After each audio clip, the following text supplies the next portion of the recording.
Hi, my name is Juan, and welcome to The Couch, a podcast where real therapists talk about real things.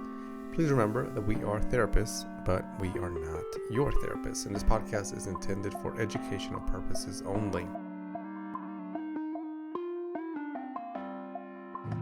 Hello, my friends. Now, in case you've noticed this, there may be a little off the audio maybe, but hopefully not too bad.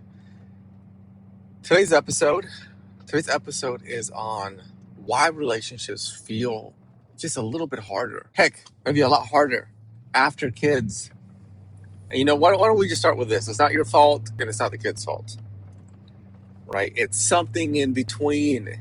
It's in the foundation and the layers, right? Something's going on in there. And I'll start by saying this. I remember my wife and I, before we had kids, right? We could sleep in. Sleep in. You could wake up and not have this beautiful, amazing human that you absolutely love, right? Your child. They're not coming in there at random hours, 4 a.m., waking you up as if they have a job. None of that's happening. So, the reality is that the relationships can get tough. They can get challenging when kids are thrown into the equation, right? Having kids, it literally can change everything, including the relationship you have with your spouse. So in this episode, we're going to break down why couples can at times experience disconnection, struggle, pain, distance, discomfort, all of those. And we're going to do it with compassion, with kindness. And of course, me being me, I'm going to invite some humor into it because I think life needs as many touches of humor as possible. So let's get started with this. Here's what I hear from couples. I hear them say things like, we love our kids, but we don't feel like spouses, like partners anymore. Something's off. Some of them may say, look, man, we barely talk. Unless it's about like the logistic stuff. We feel like roommates. Damn, I don't like it. Got to sneak around and have sex. Or some of them may say, there are these intimate moments to one another. They may look at each other and go, I miss us. I miss being us. I miss our thing. And then they talk a little bit longer and they go, I'm just exhausted. I feel like we're in this mode of being tired and just completely solving and fixing and logistics. So today in this podcast, we're talking about why relationships often feel harder after kids. And why, which is really important, why this doesn't mean that your relationship is broken. It is not broken. Let's change that word broken to strain, right? The relationship is under strain, it's under stress. There's a reason why kids change relationships. Kids don't just add joy, right? I love my 2 kids. And it's not just joy that they add. And there are many moments of joy. Laughter, family movies, I love board games. We'll do board games together. Right? But kids add more than joy. They add the big R, the big P, the big C.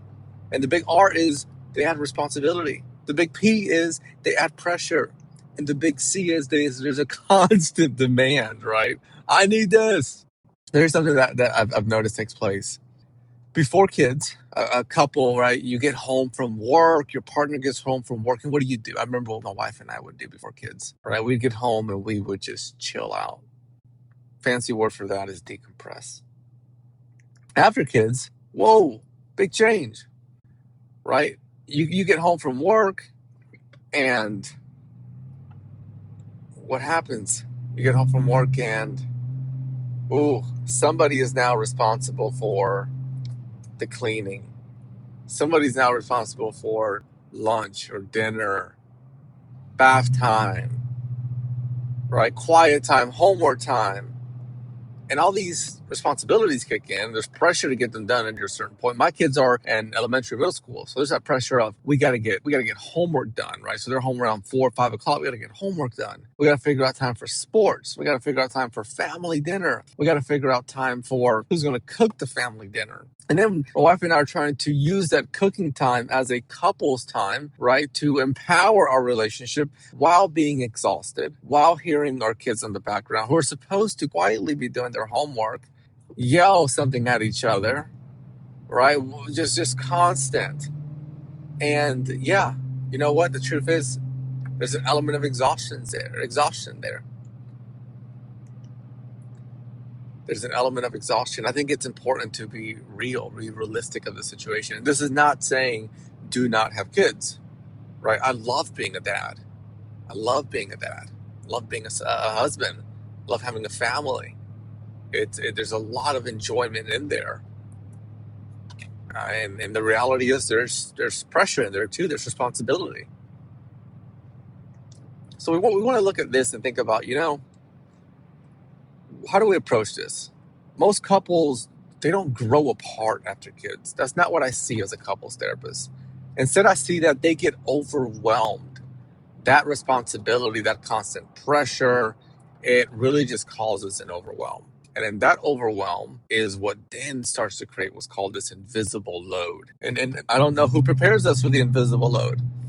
Myself, I grew up in a Hispanic household. And if you're a Latino, I'm from the Dominican Republic, came to the U.S. around 7, Spanish in the house.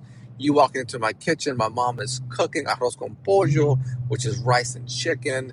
Our famous Dominican sancocho. Sancocho means like a soup that's got these like meats in it, and it's really delicious. But you know what? It doesn't make any sense because in the Dominican Republic, it's like 90 plus degrees, really hot. And one of the most famous foods is this hot soup.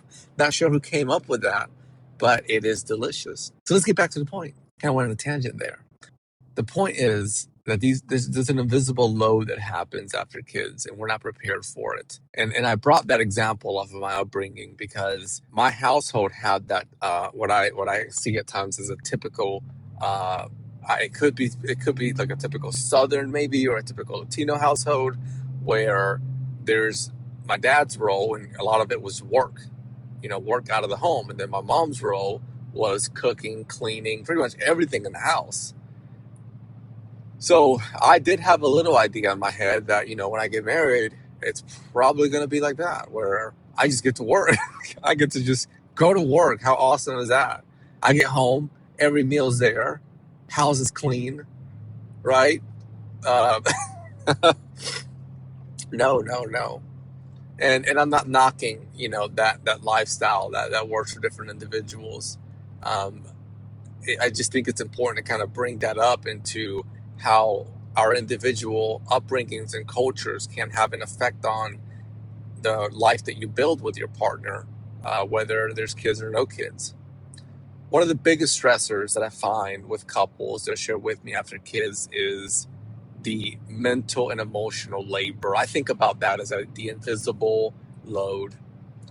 So one partner, for instance, one partner in a relationship could be like the one that tracks the schedule. They keep up with the schedule. They set up the meetings, the appointments at school, the appointments with the doctors.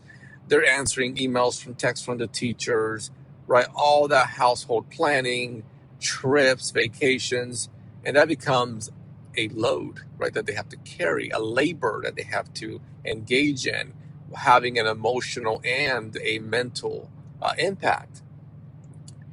The other person, right, they may help jump in there, but perhaps they're not carrying that same significant, right, load as partner A. This, of course, can create an imbalance, and it could lead to frustration, anger, and the big R, resentment. Often I'll have couples and they'll tell me it's not, in different words, it's not because one doesn't care about the other. It's not about that. Typically what takes place is that people fall into roles, right? Two people get married, they get together, and then before you know it, they fall into roles. And often the roles can have to do with strengths too, or it can have to do with culture, right? I gave the example of mine because part of my role that I first went into as a husband was that provider, protector, caretaker. If I needed to protect my family, I was ready to just jump up and be ready. If I needed to work 7 jobs, I'll work 7 jobs, right, without question. That came from that cultural component. What did not come from it was tracking a schedule, setting up appointments, answering school emails, right? Household, making sure that laundry's done. All those things didn't come from it.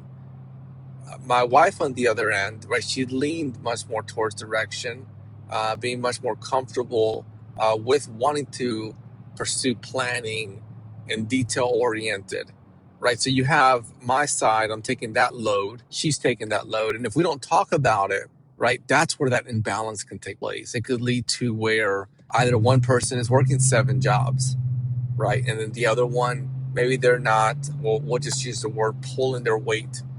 Or one person is planning everything and the other one is not. So then they're not pulling their weight, right? So those could be some challenges there that do take place.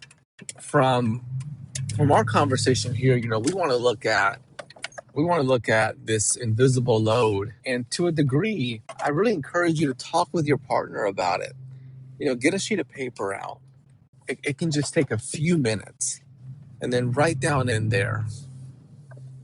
Well, hold on for a second, because I want to make sure you're doing this effectively. This is not an activity of competition. You're not writing down, here's my list and it's bigger than yours or stronger than yours. This is an activity of visibility, right? A show and tell, like kids go to school in elementary school and then they do a show and tell to each other. That is really what this is. So here with this show and tell, I encourage you to do that, to look at, all right, how could you approach this in that similar way, where you sit down with your partner and then you look at what to share with them from this list. And you may notice that there are things on there that you were like, oh my goodness, I didn't even know you were doing all of that. And I know it could sound like an odd statement, right? You live with this person. How do you not know that they were doing X, Y, or Z? But there's a lot of things on the list that sometimes a partner will do where the other one may just not be 100% familiar with it for all sorts of reasons. So overall, I encourage that when you do this, keep kindness, keep compassion.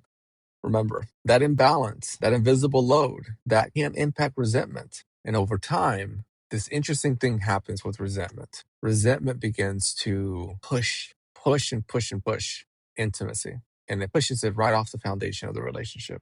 And that's where couples start to feel really distant from each other, disconnected. Why couples stop feeling like a team?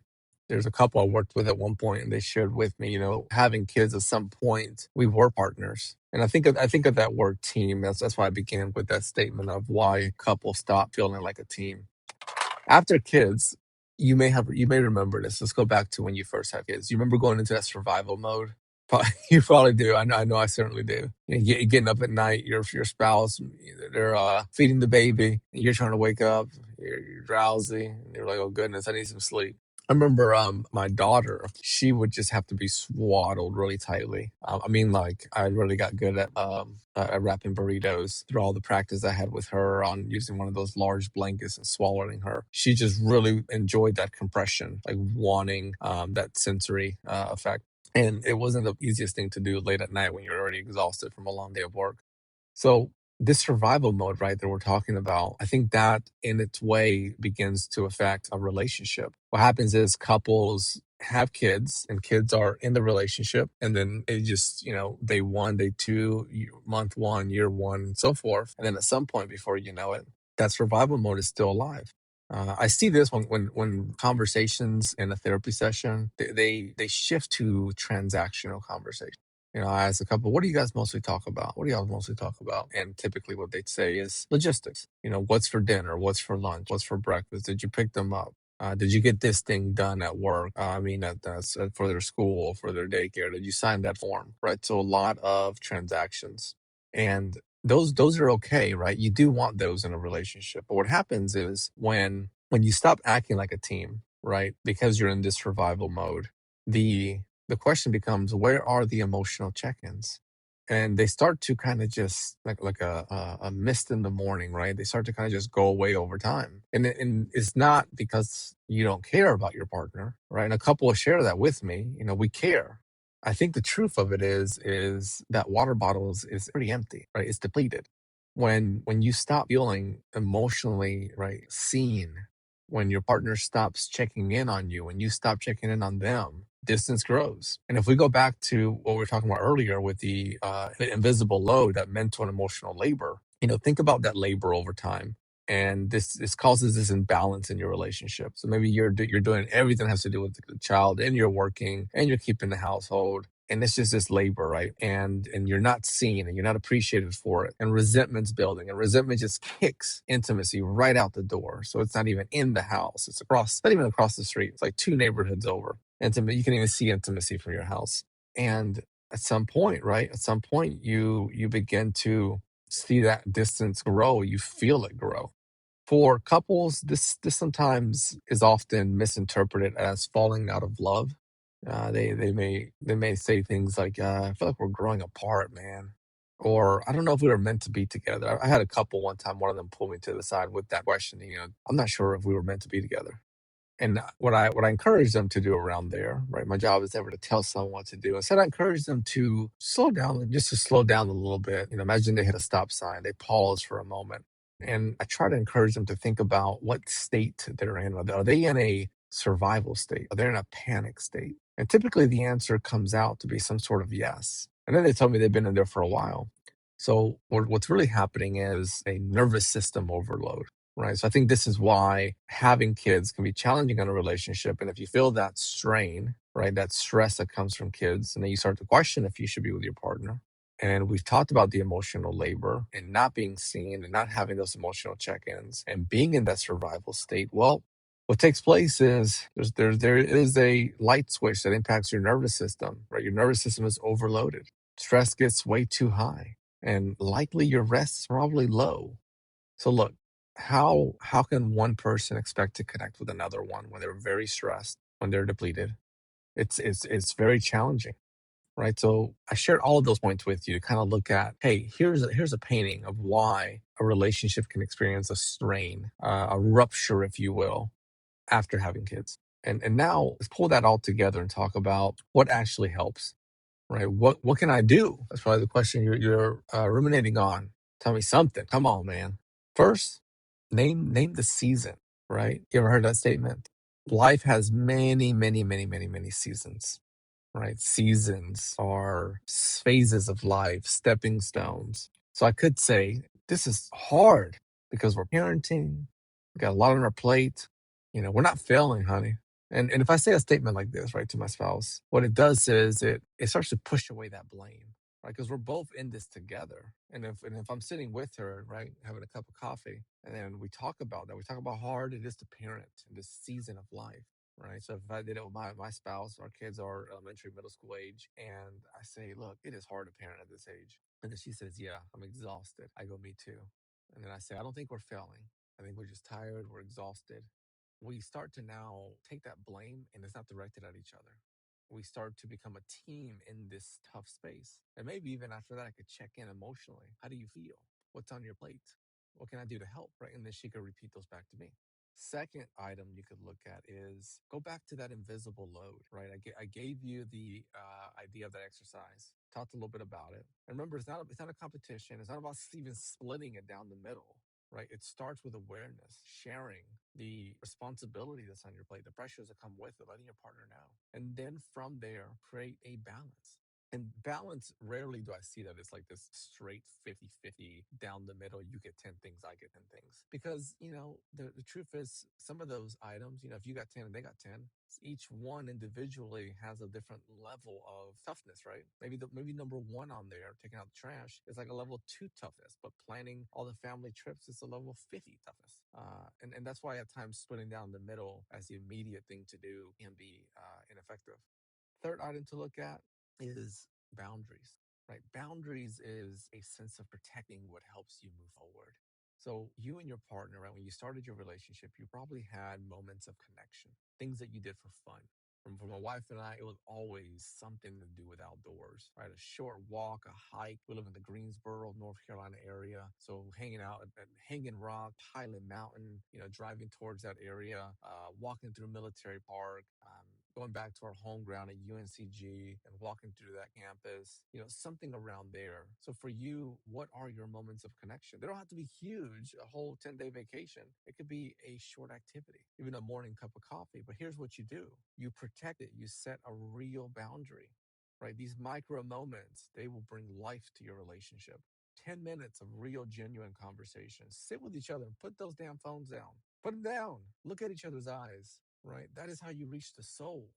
Check in, not just on logistics, on what bills got paid, what forms got signed. Check in on emotion, on emotion.